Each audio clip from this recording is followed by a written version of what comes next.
platelet count, suspected na may dengue. Ang batang may dengue po, gumawa po yan at bumabagsak ang platelet count. Yung unang platelet count po ng anak namin, 220,000. So, above normal.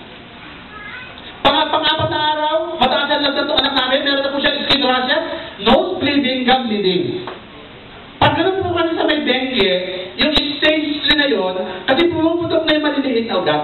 Kaya na po, platelet count, monitoring kami ng platelet count. Kaya po, ang platelet count ng anak namin, 220,000, so above normal. Pang-apat, pang-5 araw, pang-7 araw, mataas pa rin po ang kanyang platelet count. Alam niyo po ang konklusyon ng doktor. Attorney, dengue yan. 99% ng symptoms, dengue, sigurado ko yan. Kaya lang dahil mataas ang immune system ng anak mo, hindi bumaba ang platelet count. Bakit? Sa bahay po, ginagawang tubig ang first vital load.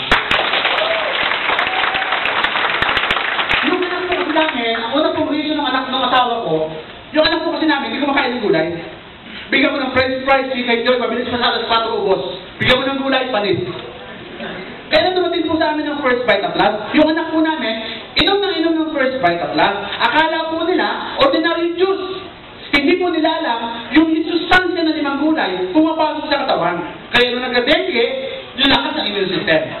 Ako naman po, meron po akong allergy. Ito po yung allergy ng mga sosyal na tao. Ito po yung pressure urticaria. Alam niyo po yan?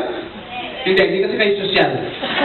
Ang pressure urticaria po, ito po isang uri ng allergy na madali mamantal. Kumapit ang sinturot, kumamag ka lang, underwear, bra mo, kakapal na. Alam mo, maraming pagkain ng bawal. Bawal po sa akin yun. Kaya lang po kaya inom po ng first vital load, unti-unti na po nawawala yung allergy ko.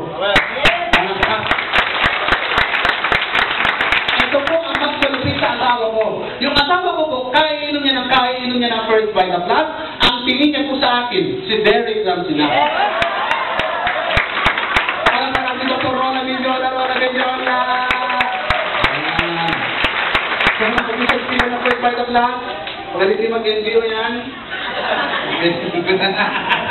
Okay, ano ba ang tato sa kamulit? Nagpapababa ng blood sugar sa type 2 diabetes. Dalawang uri po ang diabetes, ha? Type 1 at type 2. Type 1 yung namamana. May diabetes ang nanay mo, o may diabetes ang tatay mo, o pareho silang may diabetes, congratulations, mamanahin mo yan. Kaya ang dami pangalan na hindi pinagagawan ng magkakapatid.